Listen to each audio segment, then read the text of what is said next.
All right, let me think about this for a moment, because what I'm about to tell you is something that took me years to truly understand, and I wish someone had explained it to me this way when I was starting out. Here's the honest truth. The first $100,000 is the hardest money you will ever make. And I don't mean that as a catchy phrase. I mean it as a mathematical and psychological reality that most people never fully grasp until they've lived through it. If you're watching this and you have very little saved, maybe a few $1,000s, maybe nothing at all, I want you to know something important. The frustration you feel right now is completely valid. That sense that you're pushing a boulder uphill and it barely moves, that feeling is real. You're not doing anything wrong. You're just at the hardest part of the entire journey. Let me explain why. Picture a flywheel, a heavy, massive wheel that takes enormous effort to get moving. The first push, nothing happens. The second push, barely a wobble. You push again and again, and for a long time it feels like all that effort is producing almost no result. But here's what's happening beneath the surface. Every single push is adding energy to that wheel, and at some point you'll push and suddenly the wheel will start turning on its own. Not because that particular push was special, but because all the previous pushes finally added up to something. Building wealth works exactly the same way. When you start with nothing, your money can't really help you yet. If you save $5,000 and it earns 8% in a year, that's $400. $400. That's it. After a whole year of patience and discipline. And I know what you're thinking. $400? I could make that in a weekend with a side job. Why am I even bothering with this? This is where most people quit. And I understand why. The math feels insulting at first. But let me show you what happens if you don't quit. Let's say you manage to save $10,000 a year. That's not easy, I know. That's around $800 a month. For some people, that's impossible right now. For others, it's a stretch. For some, it's manageable.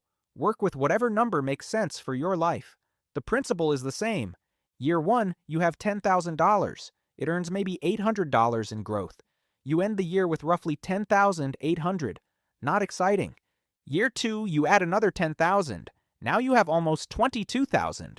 Growth that year is around $1,700. Still not life-changing. Year 5, you've put in $50,000 of your own money. Your account shows something like $63,000. The growth that year was close to $5,000. Now we're getting somewhere, but still, $5,000 over a whole year. You did more work saving than your money did growing. But watch what happens after year 10. By year 10, you've contributed $100,000 of your own savings, but your account doesn't show $100,000. It shows around $156,000. And that year alone, your money earned over $12,000. $12,000 that you didn't have to work for. That just appeared because your money was sitting there, quietly multiplying. Here's where it gets interesting. By year 15, you've put in $150,000. Your account shows around $293,000. The growth that single year was over $21,000.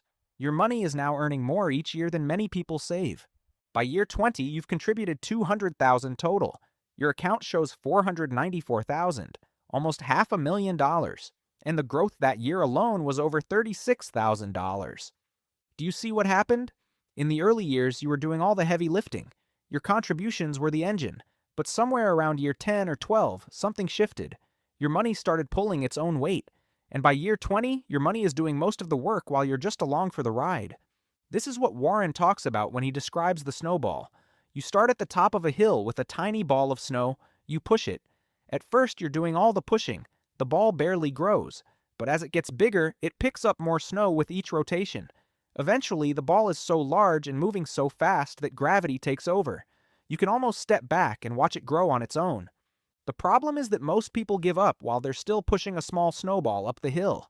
They never experience the part where the ball starts rolling downhill on its own. Now let me talk about something that doesn't show up in any spreadsheet. The psychological transformation that happens during this process. When you start saving and investing, you're essentially training yourself to become a different kind of person. You're building a muscle. The muscle of delayed gratification. The muscle of saying no to things today so you can say yes to bigger things tomorrow. The muscle of patience. And here's what's strange. Most people think that saving money requires willpower every single day. Like you wake up and you have to fight with yourself to not spend everything. But that's only true in the beginning. After a few years of consistent behavior, something shifts in your identity. You stop being a person who is trying to save money. You become a person who saves money. It's just who you are. Warren has said that he doesn't think of himself as particularly disciplined. He just doesn't want the things that would derail his wealth building. And that's not because he was born that way. It's because decades of practice rewired how he thinks about spending and investing. This identity shift is actually more valuable than the money itself, because once you become that person, the behaviors happen automatically. You don't have to convince yourself to invest. You just do it the same way you brush your teeth. Let me be clear about something. I'm not talking about getting rich through speculation. I'm not talking about finding the next big stock or timing the market or any of that noise. That stuff is gambling dressed up in financial language. What I'm talking about is boring. Beautifully, reliably, predictably boring. Save a portion of what you earn. Every month. Without fail. Invest it in something simple and diversified. A broad index fund that holds hundreds or thousands of companies. Don't touch it. Don't panic when markets drop, and they will drop. Don't get greedy when markets soar. Just keep adding to it like you're filling a tank that you won't need for decades. That's it. That's the whole strategy. Save, invest, wait, repeat. The hard part isn't complexity. The hard part is simplicity sustained over long periods of time. It's easy to understand. It's hard to keep doing for 20 or 30 years. But here's what makes it easier. Once you understand what's actually happening, once you internalize that every dollar you invest today is a seed that will multiply for decades, the savings stops feeling like sacrifice. It starts feeling like planting. A farmer doesn't feel deprived when she puts seeds in the ground instead of eating them. She knows those seeds will become a harvest many times larger than what she planted. That's not deprivation. That's wisdom. Your relationship with money changes when you really understand compound growth.